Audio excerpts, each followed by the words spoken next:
첫 번째가 희망인데 사실은 희망은 요 모든 이거를 다 아우를 수 있는 얘기입니다. 사람이 죽고 사는 건 희망 때문에.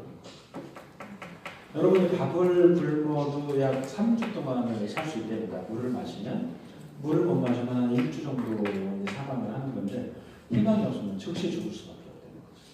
근데 희망과 절망을 느낄 수 있는 건 인간밖에 없다는 거예요. 그래서 인간은 자살할 수 있어요. 자, 희망이 뭔지를 한번 우리 영상을 한번 볼까요?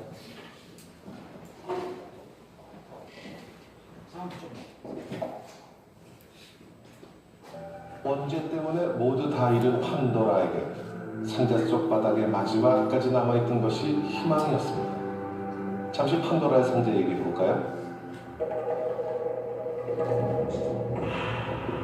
최초의 여인 판도라는 호기심과 유혹을 이기지 못하고 열어서는 안 된다는 당부와 함께 제우스가 준 상자를 열고 맙니다. 그 안에는 인간의 모든 축복과 저주가 담겨져 있는데 판도라가 상자를 여는 순간 모든 저주는 온 세상으로 퍼졌고 축복은 사라져버렸습니다.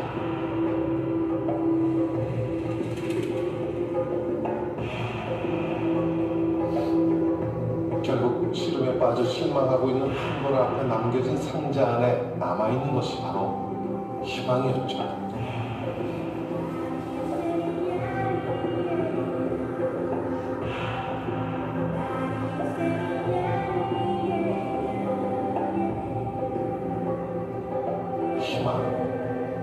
희망은 인간에게 남은 마지막 선물인 것입니다.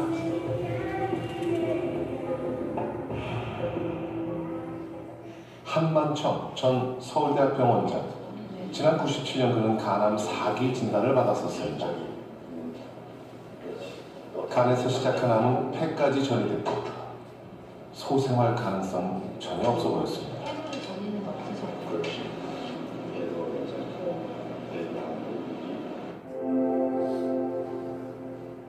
그러나 지금 간과 폐에서 모두 암을 물리친 그는 암과 싸우는데 삶에 대한 긍정적인 생각과 희망이 가장 중요한 무기라고 말합니다.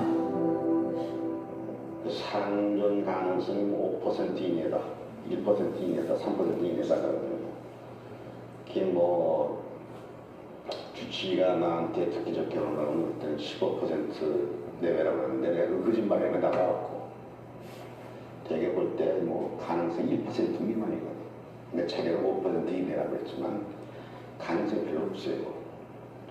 그런데 이제 그렇게 친구로 생각하고 이렇게 파라다임을 바꾸니까 어떤 생각이 떠오르냐면은 그럼 누가 5%를 사느냐, 누가 95%를 죽고 누군가 살 거 아니냐. 그럴 때 내가 5%가 되거든요. 네, 무슨 얘기인지 이해하시죠? 네. 이분이 한만청 박사가 이분의 권위자예요. 권위자인데 자기가 암에 걸릴 줄 몰랐겠지. 암 수술 많이 했지만. 근데 딱 걸리고 보니까 암이라 하면 반반인데. 근데 아까 특히 40몇 %라고 했어요. 1%도 안 된다는 거 아니에요. 이 전문가가 얼마나 잘하겠어. 나 이제 죽었구나. 근데 가만히 생각해 보니까 5%라고 썼잖아요. 제 책에. 그러면 사람들은 95%는 죽는다는 쪽에 치우치는 거예요. 반반에도 얼마나 겁납니까? 근데 95%는 끝난 거예요. 근데 이 양반이 그 얘기잖아요. 그럼 누군가는 살 거 아니냐? 이게 5명은 100명 중에. 그래서 이 의사들이 이런 환자들이 오면 진단을 하지 않습니까? 이게 두 가지는 아니되는 거예요. 이 전문직에 있는 사람들이 있잖아요. 그럼 의사가 환자 6개월 남았습니다. 그러면 전문직에 있는 사람들은 정확하게 그 날짜를 지켜서 죽는데 6개월 안에 죽는데 누가 얘기한 거야? 의사가. 그러니까 나는 어떻게 해야 돼? 죽어야 되는 거지. 실제로 그렇대. 근데 시골에 계신 어떤 어머님들이 그 얘기를 듣고 똑같이 환자 뭐 1년 남았습니다. 돌아갔어요. 근데 그 시골에 어머님이 가시면 그 주변에 있는 모든 허준들이 다 모이잖아. 동네 허준들 모여가지고 그 똑같은 병을 놓고 막 얘기들 하시잖아. 누구 엄마는 그때 뭐 산에 가서 무슨 칡뿌리 캐먹고 병이 났다 이런 얘기를 한다는 얘기겠어요. 근데 이분은 그 얘기 듣고 산으로 간 거야. 하늘로 가서 풀뿌리 캐놓고 칡뿌리 캐놓고 내려오니까 암이 없어져. 그러니까 현재 의학적으로는 100% 입증할 수는 없는데 한 박사가 얘기하는 것처럼 뭐가 있냐면 생각이다. 암도 마찬가지죠. 그래서 우리 몸에 에브리데이 약 5,000개 정도의 암세포가 생긴대요. 매일. 우리 모든 사람의 몸에. 근데 누구는 걸리고 안 걸리는 차이가 있는데 다양한 각도 연구자들 얘기를 합니다. 근데 그 몸 안에 NK셀이라는 세포가 있는데 내추럴 킬러 세포잖아요. 근데 그게 활성화된 사람은 암세포가 5,000개 생길 때마다 잡아 먹는데요. 근데 이게 언제 활성화되냐면 행복하고 재밌고 웃을 때 활성화돼 있대. 그래서 몸 안에 우리 빵 하고 웃으면 마약이 그 몸 안에 있는 마약이 몰핀에 몸 안에 있는 게 엔돌핀이잖아요. 그게 나와서 얘를 잡아먹는데 이게 5분간 살아있답니다. 물리적으로. 한 번 웃을 때마다. 그래서 여러분 주변에 보면 잘 웃는 분들은 피부가 화장품 안 발라도 좋은 거예요. 근데 그분들은 건강한 거예요. 근데 보통 어떤 사람은 웃지도 않고 우울하면 몸 안에 NK셀이 활성화 안 되는 거예요. 그러니까 암세포가 잡아먹히는 거예요. 한 박사 같은 경우 아까 완전히 완치가 됐잖아요. 이 사람은 어떻게 했냐면 그래 5명은 살 거 아니냐. 내가 되면 되지. 그래서 이 사람은 암을 어떻게 관리했냐면 친구처럼 관리했대. 암을 세포를. 잘 잤니? 너도 좀 먹어야지. 자자 이제. 그렇게 관리했대. 그거 암한테. 그 얘기를 했대. 저는 그걸 표현하는 걸 머릿속에 있는 생각과 희망이 그걸 관리한다고 생각합니다. 그래서 한 번은 중세 때 연금술사들이 연금술사들 알죠? 여러분 이렇게 구리 갖다 금 만든다 이렇게 했잖아요. 그 사람들이 다양한 실험을 했었는데 한 번은 인조인간 만드는 실험을 했던 적이 있었어요. 종교적으로 여러분 모든 인간들은 원죄를 갖고 태어난다고 합니다. 그래서 이 사람들은 원죄가 없는 인간을 만들기 위해서 실험을 했는데 그 매뉴얼도 2권이 있어요. 저는 그 책을 직접 못 봤는데 자료에서 보니까 있더라고요. 그래서 어떻게 인조인간을 만드냐면 그 남자의 정자를 받아가지고요. 그 말의 뱃속 온도에 그 정자를 넣어서 그걸 약 10달 동안 양생을 시키면 그 양생시킬 때 깨끗한 이슬을 넣어가지고 시키면 요만한 사이즈의 인조인간이 나온다는 이론이 있대요. 옛날 그랬대요. 그 매뉴얼 2권 있다니까 이렇게. 그 과정. 그래서 이 사람들이 말의 뱃속에 넣으니까 정자를 받아서 말의 변을 받아가지고 그 시험관 이렇게 유리 투구 있잖아요. 거기다 그걸 넣고 매일 깨끗한 이슬을 갖다 계속 넣어준 거예요. 10달 동안. 요만한 얘기가 나왔을까요? 실험은 실패로 끝났어요. 요즘 같으면 실험될 수가 없지. 왜? 정자와 난자가 만나야 아기가 있다는 걸 요즘엔 알잖아. 근데 옛날에 몰랐던 거죠. 옛날에 몰랐던. 근데 최근에 그 와일드 템필이라는 의사가 이분의 고민 관심이 많았어요. 저처럼 이 머리, 생각, 희망 이런 쪽에. 그래서 이 사람이 멀쩡한 사람을 좀 이제 합의를 해서 사인을 받아가지고 부에다가 머리 이 뇌와 뼈 사이에 있는 그 대뇌 피질 있잖아요.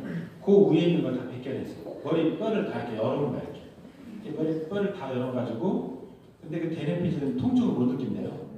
근데 그 대뇌 피질에다가 바늘을 탁 꽂은 거야. 전기 바늘 1, 2, 3, 4, 5, 6, 8 꽂아놨어. 그 다음에 1번 바늘에 전기 자극을 주면 이게 움직일 거 아니야. 뭐 어딘가가 2번이면 어딘가 움직이고 그걸 이 사람들이 연구하는 건데 그 결과가 이렇게 나왔어요. 이게 홈플스에 내라는 건데 자 어디가 제일 큽니까? 왜 손이 클까요? 가장 많이 쓰는 거예요. 입술과 혀도 많이 쓰죠. 근데 저 머리 이런 두상 같은 데 쓸 일이 없잖아. 그죠? 발달이 안 된다는 거예요. 무릎이나 저런 데도 어깨 같은 경우 쓸 일이 없죠. 나머지 발달이 된다는 거죠. 이게 이제 그 사람이 1940년도에 발견한 건데 요걸 기반으로 그 다음 연구자도 연구했어요. 아 이렇다면 직업에 따라서도 발달 부위가 다르겠구나 몸이. 그래서 이 오케스트라 다는 걸 연구해 보니까 이렇게 그 무슨 이런 연주나 이런 뭐 기타 같은 거 있잖아요. 기타 치는 사람 어디가 발달할까요? 손이 발달하죠. 트럼본 부는 사람 이게 발달할까요? 지휘자 귀. 그렇지. 귀가 발달해야 되는 거야. 이거 이제 검증된 겁니다. 여기까지. 근데 저는 그 다음에 궁금했어요. 좋아. 몸도 이렇지 맞지. 쓰는 게 이런 거면 뭐 요만한 거를 손으로 하면 촉감을 알잖아요. 그걸 발가락으로 하면 촉감 알 수 있어요? 모르거든. 맞아. 직업에 따라서 발달하는 부위도 달라. 여기까지 나왔어. 그러면 똑같은 상황에 왜 쟤는 주고 얘는 안 주는 거야? 자산을. 응? 그럼 저 상황은 다 죽어야지. 근데 제가 내릴 결론은 뭐냐면 똑같은 상황에 와서 죽고 사는 문제는 희망과 절망의 영역 중에 그동안 얘가 둘 중에 뭐를 많이 썼느냐에 따라서 결정적인 때 나온다는 거예요. 이해하시겠어요? 늘 희망의 영역을 쓴 사람들은 웬만한 거는 넘어가는 거예요. 그래, 자고나면 좀 괜찮겠지. 빚, 나중에 갚으면 되지. 이렇게 가는 거예요. 근데 여기 딱 맺힌 사람들은 이거 못 갚으면 죽는 거야. 그 돈 얼마 되지도 않는데 죽어버리니까. 그 사람은 늘 뭐를 썼어? 절망의 영역을 많이 쓴 거예요. 그래서 이 영역들은 이 손이나 이런 입처럼 내가 쓰는 영역이 발달한다는 건 틀림없는 과학적인 진실입니다. 둘 중에 뭘 많이 쓰냐? 희망과 절망. 자, 여러분, 이런 사람이 대통령 될 수 있나 한번 맞춰보세요. 사형 선고 받았어요. 택도 없지. 장가 2번 갔어요. 택도 없지. 대학 못 나왔어요. 자격도 없지. 근데 여러분, 제가 역대 우리나라 대통령을 분석해보니까 사형 선고 받았다는 분이 2분이었어요. 박정희, 김대중. 장가 2번 간 사람은 여러 사람 있어요. 이승만, 박정희, 김대중. 대학 못 나오면 2분이야. 김대중, 노무현. 3관왕 1분 있어요. 김대중. 사형 선고, 장가 2번, 대학 못 나왔어. 일반적인 스펙으로 보면 내가 만약 그렇다면 출마할 수 있겠어요? 안 하요. 근데 이 사람들 왜 하는지 아세요? 이 사람들은 출마 이제 하잖아요. 대통령 출마했어. 그 순간부터 이 사람들은 제가 대통령 된 거예요. 이 사람들은 내부적으로 그렇습니다. 이해하시겠어요? 네. 그러니까 여론조사가 나오잖아요. 형편없어. 그래도 난 된 거야. 뭐가 잘못된 거야 이겁니다. 뚜껑 열어보면 내가 되는 거야. 그리고 나쁜 말로 하면 그런 환자가 되는 건데 그거는 좋은 쪽으로 보면 다른 사람은 비교될 수 있는 희망을 갖고 있어요. 아마 제 생각에는 노무현도 그렇고 김대중도 그렇고 뭐 이런 사람들 있어요. 박정희도 마찬가지고 그 사람들이 객관적인 상태라면 했으면 안 됐을 거예요. 출마 자체를 안 했겠지. 근데 그 사람들은 늘 자신의 믿음을 한치도 의심한 적이 없었어요. 출마하면 일단 내가 대통령이야. 그렇게 했는데 보통 사람들은 못하죠. 되겠어?